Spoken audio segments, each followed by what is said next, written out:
पाकिस्तान की बात करते हैं तो यहाँ पर जो बच्चा पैदा होता है ना, तो उसकी भी खर्चा इतना ज्यादा हो जाता है, उसका भी हुकूमत पाकिस्तान उस माँ बाप से टैक्स लेती है। जब पहले दिन उसका पैम्पर खरीदा जाता है तो उसके पैम्पर के ऊपर भी टैक्स है, उसके टैक्स है, उसके लोशन के ऊपर भी टैक्स है, उसके दूध के ऊपर भी टैक्स है जो बाजार से मेडिकल स्टोर से मिलता है, उसके पाउडर के ऊपर भी टैक्स है।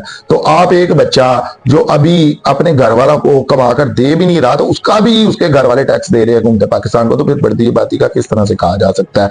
वजह मुल्क इसके ऊपर काम करते रहे हैं, वो पछता रहे हैं। जैसे कि अगर हम दुनिया के दो बड़े मुल्कों की बात करते हैं, चाइना और रशिया, इन लोगों ने अपने मुल्कों के ऊपर सख्त पाबंदियां लगाई थी, बल्कि सख्त जुर्माने और सजाएं भी मुकर्रर की थी कि जिन लोगों ने एक से ज्यादा बच्चे पैदा किए उनको जुर्माना भी होगा और सजा भी होगा, या दो से या तीन से ज्यादा बच्चे पैदा किए तो उनके ऊपर जुर्माना और सजाएं होंगी। लेकिन आज ये दोनों बड़े मुल्क रो रहे हैं, अब ये इनकी मीशत अच्छी है, कोई कमी नहीं आए इनको पैसे की, ये ताकतवर मुल्क है, हर लिहाज से बेहतर मुल्क हैं ये। लेकिन जो ये पॉलिसी एक अपने मुल्क में बना बैठे थे कि आप लोग ज्यादा बच्चे पैदा ना करें, आबादी को कंट्रोल करें, आज आप लोग देख सकते हैं कि इन दोनों मुल्कों ने अपने कानून खत्म कर दिए हैं और एक से ज्यादा बच्चे। अस्सलाम वालेकुम दोस्तों, वर्ल्ड बैंक की रिपोर्ट के मुताबिक पाकिस्तान में गुर्बत की शरह 25.3% बढ़ी है 2024 में। अगर हम 2023 की बात करते हैं तो 2023 के मुकाबले में 2024 में 7% तक गुर्बत की शरह बढ़ी है। सादा अल्फाज में बात करें तो 1,30,00,000 लोग 2024 में गुर्बत का शिकार हुए हैं। पाकिस्तान की आबादी की बात करते हैं तो 25 से 26 करोड़ के करीब पाकिस्तान की आबादी कहलाई जाती है। तो इसके मुकाबले में आप लोग ये देख लें कि एक मुल्क जिसकी आबादी 25-26 करोड़ है, उसमें एक साल में 1,30,00,000 लोग गुर्बत का शिकार हो रही हैं। इसी रफ्तार से अगर गुर्बत बढ़ती रही, जैसे कि 2023 में गुर्बत थी वो 7% बढ़कर 2024 में 25.3% तक चली गई और 1,30,00,000 लोग गुर्बत का शिकार हो गए। इसी तरह अगर गुर्बत बढ़ती रही तो 2035 में आप लोग फिर हिसाब लगा लें कि गुर्बत कहां पर जाएगी और लगभग पाकिस्तान की 100% आबादी गुर्बत का शिकार होगी। और इसमें से 1,30,00,000 लोगों में से इस तरह के लोग भी मौजूद हैं। मैं आप लोगों को गारंटी के साथ कह सकता हूं कि 50% लोग इस तरह के हैं जो अपना कारोबार मुकम्मल तौर पर तबाह कर बैठे हैं महंगाई की वजह से, आमदनी कम होने की वजह से, अखराजात ज्यादा होने की वजह से। अखराजात ज्यादा उन्होंने खुद नहीं की है, बल्कि जिस तरह गैस, बिजली, पेट्रोल पर टैक्स लगते रहे और इनकी प्राइस बढ़ती रही, इस वजह से इनमें से 50% लोग इस तरह के हैं जो अपना कारोबार सिर्फ महंगाई की वजह से खत्म कर बैठे हैं, जिनकी यहाँ जो लागत थी, जिनकी इन्वेस्टमेंट थी वो बहुत कम थी। अब कम इन्वेस्टमेंट का मतलब नाज़रीन जो कारोबारी हजरात हैं वो अच्छे से समझते होंगे कि कुछ लोग इस तरह के मौजूद होते हैं जो अपना कारोबार स्टार्ट करते हैं सिर्फ अपने तलक बेस की वजह से, अपने तलकात की वजह से। मिसाल के तौर के ऊपर अगर एक बंदा किसी के पास मुलाजमत करता है, किसी दुकान पर, किसी होलसेल शॉप पर मुलाजमत करता है, तो अपने तलकात इस तरह के बना चुका होता है पार्टियों के साथ, जहां से उसको माल आता है उनसे इस तरह के तलकात बना चुका होता है कि अगर वो थोड़ा सा भी पैसा जमा कर लेता है तो फिर वो कहता है कि सारी जिंदगी मैंने तनख्वाह से गुजारा नहीं करना, ना मेरे घर का गुजारा हो सकता है। फिर वो अपना छोटा मोटा कारोबार शुरू करने का सोचता है और वो उन पार्टियों से माल उधार लेता है। लेकिन जिस तरह की महंगाई बढ़ती चली जा रही है तो इस तरह के लोग मजीद अपना सब कुछ उजाड़ बैठे हैं, वो मजीद कर्जे के नीचे दबते चले गए हैं। सिर्फ वजह क्या है? महंगाई। अब नाज़रीन 1,30,00,000 लोग रिकॉर्ड किए गए हैं कि 2024 में गुर्बत का शिकार हुए हैं। अब इसके अलावा अगर हम बात करते हैं तो नाज़रीन अगर हम 2024 और 2025 की चलें, 2025 की तो शुरुआत है, उम्मीद करते हैं इंशाल्लाह ताला 2025 कारोबारी हज़रात के लिए अच्छा होगा और लोगों को अच्छा रोजगार मिलेगा, उनके हालात ठीक होंगे। लेकिन अगर हम 2024 की बात करते हैं तो इसमें बहुत सी मुश्किलात रही हैं कारोबारी हज़रात को, जिसमें कारोबारी हज़रात को मुतअद्दिद मुश्किलात का सामना है। सबसे बड़ी परेशानी महंगाई और बढ़ती हुई लागत है, जिसकी वजह से कारोबार के अखराजात में इजाफा हो गया। इसके अलावा रुपए की कदर में कमी और दरामद अशिया की कीमतों में इजाफे ने भी कारोबारी अफराद को मुतासर किया है। कारोबारी हज़रात को मालियाती वसाइल की कमी का सामना भी करना पड़ा, खास तौर पर इन छोटे और दरमियाने दर्जे के कारोबारियों को जिन्हें कर्जे लेने में मुश्किलात पेश आती हैं। इसी तरह इक़्तिसादी अदम इस्तेकाम और गैर यकीनी सियासी हालात ने भी कारोबार करने के माहौल को मुश्किल में डाला वाला। इलावा मुल्क में टैक्स की पेचीदगियां और हुकूमत की पॉलिसियों में तब्दीलियां भी कारोबारी अफराद के लिए चैलेंज पैदा करती रही हैं, क्योंकि इन पॉलिसियों को समझना और इनके मुताबिक अपने कारोबार को चलाना बहुत ज्यादा मुश्किल है। और इसी पॉलिसियों के तहत अगर हम लोग ये समझते हैं कि कारोबार को ठीक कर सकते हैं तो कभी भी नहीं होगा। इसके अलावा नाज़रीन, अगर हम बात करते हैं कि आप लोग खबरों में सुनते होंगे कि इस साल हुकूमत ने इतने हजार करोड़ का टैक्स इकट्ठा किया या इतने हजार अरब का टैक्स इकट्ठा किया, तो वो फिर टैक्स का पैसा जाता कहाँ है? आवाम टैक्स क्यों देती है? आवाम को सहूलत मिल सके, गुर्बत खत्म हो सके या गुर्बत में कमी आ सके, आवाम तो इसलिए टैक्स देती है। आवाम इसलिए तो टैक्स नहीं देती कि मजीद अगले साल गुर्बत बढ़े। जैसे 2023 से 2024 में 7% गुर्बत बढ़ी, तो आवाम ने इसलिए तो टैक्स नहीं दिया कि भाई हम टैक्स भी दें और गुर्बत भी बढ़ती जाए। आवाम तो टैक्स इसलिए देती है ना कि गुर्बत में कमी हो या गुर्बत खत्म हो या आवाम को सहूलतें मिले, रिलीफ मिले, आवाम को बिजली के बिलों में रिलीफ मिले, गैस के बिलों में रिलीफ मिले, पेट्रोल में रिलीफ मिले, किराए में कमी हो। इस सारी चीजों के लिए आवाम टैक्स देती है।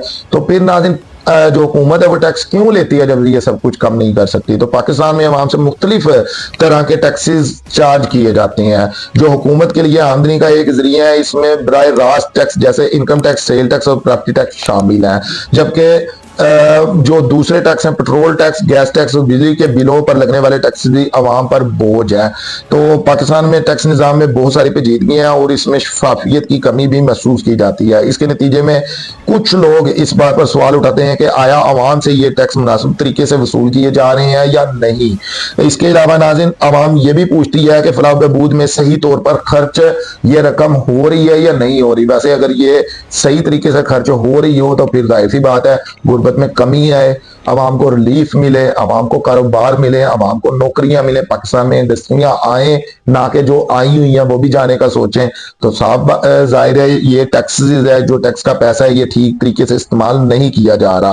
और फिर जो हम लोग कर्जा लेते हैं हम लोगों को वो भी वापस करना होता है, वो भी आए दिन बढ़ता जाता है। क्यों बढ़ता जाता है? ये भी हुकूमतों की ना है। तो नाज़रीन, एक यहाँ पर और सवाल पैदा होता है कि माशी और हुकूमती पॉलिसियों की पेचीदगियों को छुपाया क्यों जाता है? अगरचा हुकूमत टैक्सेस के जरिए आवाम से काफी रकम जमा कर रही है, लेकिन गुर्बत में कमी ना आना एक बड़ी तशवीश का बायस है। इसकी चंद अहम वजूहात भी हैं। वो ये है कि पहली वजह की अगर हम बात करते हैं तो जमा होने वाली टैक्स की रकम अक्सर माशी तरक्की के बजाय दीगर शोबों पर खर्च की जाती है। यानी कि जो टैक्स का पैसा अवाम के ऊपर ही खर्च करना चाहिए, इस तरह के काम करने चाहिए जिससे अवाम का ही फायदा हो, अवाम को रोजगार मिले, अवाम के हालात ठीक हो सके। लेकिन उस टैक्स के पैसे को किसी और जगह पर खर्च किया जाता है, यानी कि जैसे कर्जों की अदायगियां, दफाई अखराजात, इंतजामी अखराजात। इसके नतीजे में अवामी फलाई मनसूबों जैसे सेहत, तलीम और इंफ्रास्ट्रक्चर में कम सरमायाकारी की जाती है। दूसरी वजह की अगर हम बात करते हैं तो पाकिस्तान में मीशत की बढ़ोतरी के मौके महदूद हैं।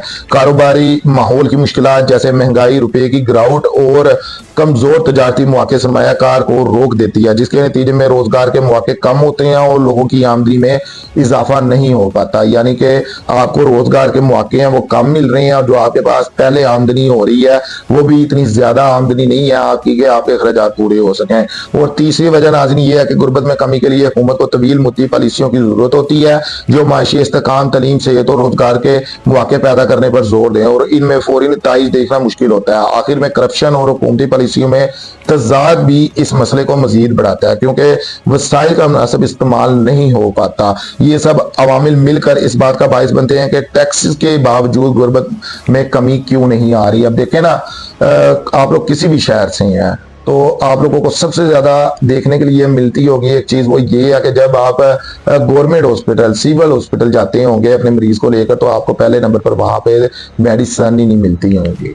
अब जब आवाम से हर चीज का पैसा लिया जा रहा है। अब एक और चीज नाज़रीन मैं मुख्तलिफ जगह के ऊपर सुन रहा था कि बढ़ती आबादी इसकी वजह। अब देखें, बढ़ती आबादी पर कमी कोई गवर्नमेंट ला नहीं सकती, ये नामुमकिन है। बल्कि जो मुल्क इसके ऊपर काम करते रहे हैं वो पछता रहे हैं। जैसे कि अगर हम दुनिया के दो बड़े मुल्कों की बात करते हैं, चाइना और रशिया, इन लोगों ने अपने मुल्कों के ऊपर सख्त पाबंदियां लगाई थी, बल्कि सख्त जुर्माने और सजाएं भी मुकर्रर की थी कि जिन लोगों ने एक से ज्यादा बच्चे पैदा किए उनको जुर्माना भी होगा और सजा भी होगा, या 2 से या 3 से ज्यादा बच्चे पैदा किए तो उनके ऊपर जुर्माना और सजाएं होंगी। लेकिन आज ये दोनों बड़े मुल्क रो रहे हैं, अब ये इनकी मईशत अच्छी है, कोई कमी नहीं आए इनको पैसे की। ये ताकतवर मुल्क है, हर लिहाज से बेहतर मुल्क है ये। लेकिन जो ये पॉलिसी एक अपने मुल्क में बना बैठे थे कि आप लोग ज्यादा बच्चे पैदा ना करें, आबादी को कंट्रोल करें, आज आप लोग देख सकते हैं कि इन दोनों मुल्कों ने अपने कानून खत्म कर दिए हैं और एक से ज्यादा बच्चे पैदा करने की इजाजत दे दी है। यानी कि आप लोग अगर